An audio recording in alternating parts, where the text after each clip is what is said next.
Assalamualaikum warahmatullahi wabarakatuh.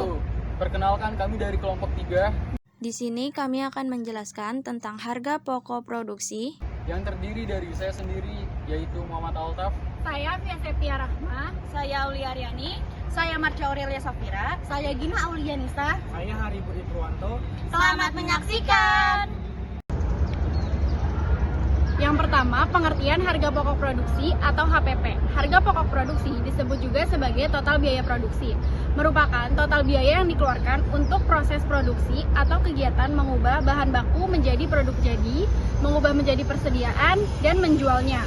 Menurut Ikatan Akuntan Indonesia, harga pokok produksi merupakan harga pokok barang yang diproduksi, meliputi biaya bahan langsung yang dipakai, upah langsung, serta biaya produksi tidak langsung, dengan perhitungan saldo awal dan saldo akhir dalam pengolahan. Tujuan dari harga pokok produksi. Yang pertama adalah menentukan harga jual produk. Jika perusahaan tidak mengetahui harga pokok produksi, maka akan sulit dalam menentukan harga jual produk. Yang kedua adalah perhitungan laba rugi produk. Hal ini mengacu untuk memastikan selama proses produksi periode tertentu apakah menghasilkan keuntungan atau kerugian pada perusahaan. Yang ketiga adalah menentukan harga pokok persediaan produk jadi. Dan dalam proses diketahui bahwa biaya produksi diperlukan untuk kelengkapan dalam laporan atau neraca. Oleh karena itu, biaya produksi saling berhubungan dengan produk jadi yang belum terjual pada saat neraca disajikan. Harga pokok produksi penting untuk memberikan gambaran umum kepada manajemen tentang keseluruhan biaya produksi dan apakah biaya ini terlalu tinggi atau terlalu rendah. Dengan lebih memahami biaya barang yang diproduksi, perusahaan dapat melakukan penyesuaian untuk memaksimalkan profitabilitas secara keseluruhan. Dengan memiliki gambaran umum tentang apa yang dikeluarkan perusahaan dalam hal biaya produksi di semua komponen spesifik, bahan, tenaga kerja, dan overhead, manajemen dapat memeriksa area ini lebih teliti untuk membuat penyesuaian atau perubahan yang diperlukan untuk memaksimalkan laba bersih perusahaan, yaitu profitabilitas. komponen harga pokok produksi. Yang pertama, biaya bahan baku, berkaitan dengan bahan yang digunakan dalam proses produksi. Tidak hanya bahan pokok, namun komponen lainnya untuk bahan baku yang diperlukan. Yang kedua, biaya tenaga kerja langsung, berkaitan dengan biaya yang diperlukan untuk membayar tenaga kerja dalam rangka proses produksi yang mengubah bahan baku atau bahan mentah menjadi produk jadi atau produk yang siap digunakan. Yang ketiga, biaya overhead pabrik, berkaitan dengan biaya yang diperlukan untuk mengolah bahan baku menjadi produk yang siap dijual. Biaya ini memasukkan variabel biaya tenaga kerja tidak langsung yang mana turut bekerja tidak secara langsung dalam pembuatan produk. Cara menghitung harga pokok produksi. Yang pertama, menghitung total biaya produksi. Rumusnya, total biaya produksi sama dengan bahan baku yang digunakan ditambah biaya tenaga kerja langsung ditambah biaya overhead pabrik atau BOP. Yang kedua, menghitung harga pokok produksi. Rumusnya, harga pokok produksi sama dengan total biaya produksi ditambah persediaan barang dalam proses produksi awal dikurang persediaan barang dalam proses produksi akhir.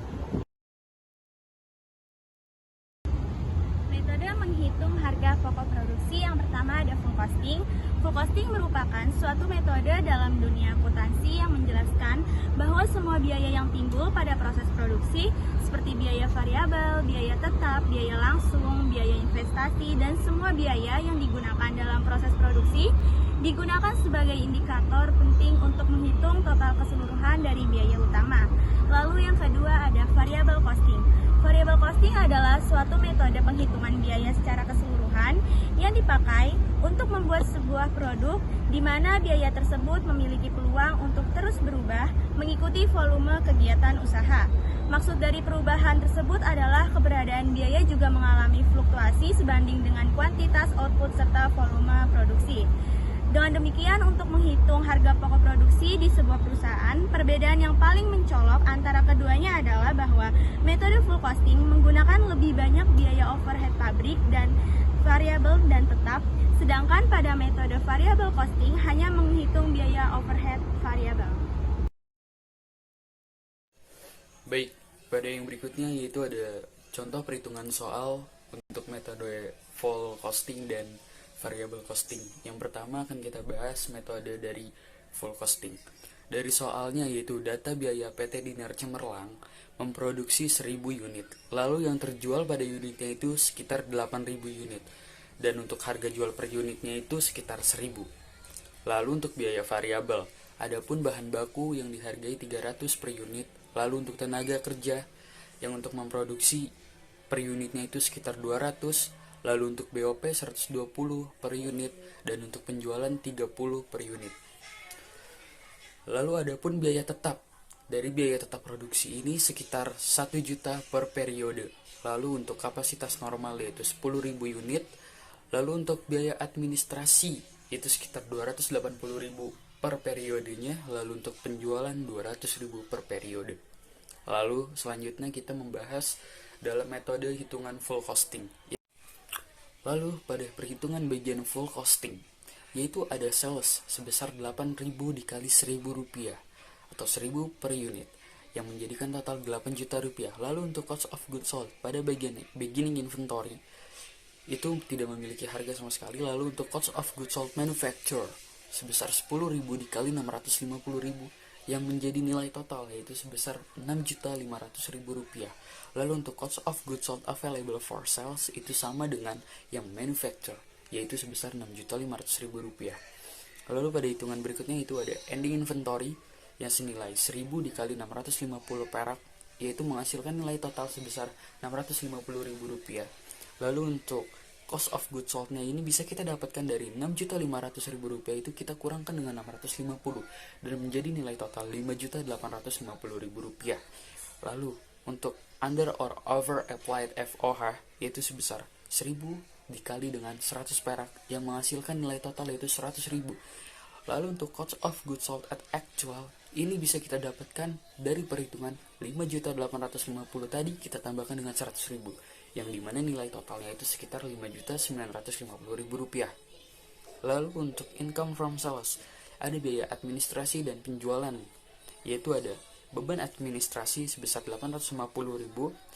Lalu untuk biaya penjualannya sekitar 200.000 per periode dan kita tambahkan menjadi 480 yang dimana menjadi nilai totalnya itu 760. Dan untuk net income-nya itu bisa kita dapatkan dari cost of goods sold at actual income from sales yang senilai 2.050.000 kita kurangkan dengan 760 dan dimana hasil total dari full costing yaitu net income sebesar 1.290.000 rupiah. Baik, pada perhitungan berikutnya itu adalah variable costing. Ini tidak jauh berbeda dengan full costing namun angkanya ini sedikit berbeda. Yang pertama itu ada sales yang tetap sama kita jual sebanyak 8.000 dikali dengan 10 dikali dengan 1.000 unit yaitu menghasilkan 8 juta rupiah. Lalu untuk bagian cost of goods sold-nya ini ada bagian beginning inventory dan perhitungan cost of goods sold manufacture sebesar 10.000 dikali dengan 550 yang menghasilkan total 5.500.000 rupiah. Lalu untuk bagian cost of goods sold available for sales itu tetap sama. Nilainya yaitu sekitar 5.500.000 rupiah. Namun untuk ending inventory-nya ini kita kalikan 1.000 dengan 550 yang menjadi total 550.000 rupiah. Dan untuk cost of goods sold nilainya yaitu bisa kita ambil dari pengurangan 5.500.000 kita kurang dengan 550.000 yang menjadi nilai total 4.950.000 rupiah. Lalu untuk gross contribution margin yaitu senilai 4.950.000 rupiah. Lalu untuk variable selling expense yaitu 8.000 dikalikan dengan 25 perak per unit yang menjadi nilai total 200.000 rupiah. Lalu untuk contribution margin dapat kita kurangkan dari 4.950 kita kurang dengan 200.000 rupiah yang mendapatkan nilai total 4.750.000 rupiah. Lalu pada berikutnya ada administration and selling expense. Pada factory overhead ini senilai 1 juta rupiah. Lalu untuk administration expense itu senilai 800.000 rupiah. Lalu untuk selling expense-nya itu senilai 200.000 rupiah yang dimana jika kita totalkan senilai 1.480.000 rupiah. Lalu berikutnya untuk hasil dari net income sendiri kita bisa mengurangkan dari contribution margin yaitu senilai 4.750.000 rupiah kita kurangkan dengan 1.480.000 rupiah dan mendapatkan nilai total atau nilai akhir dari net income pada perhitungan variable costing ini senilai Rp3.270.000. Berikut adalah perhitungan dari variable costing yang sudah saya jelaskan.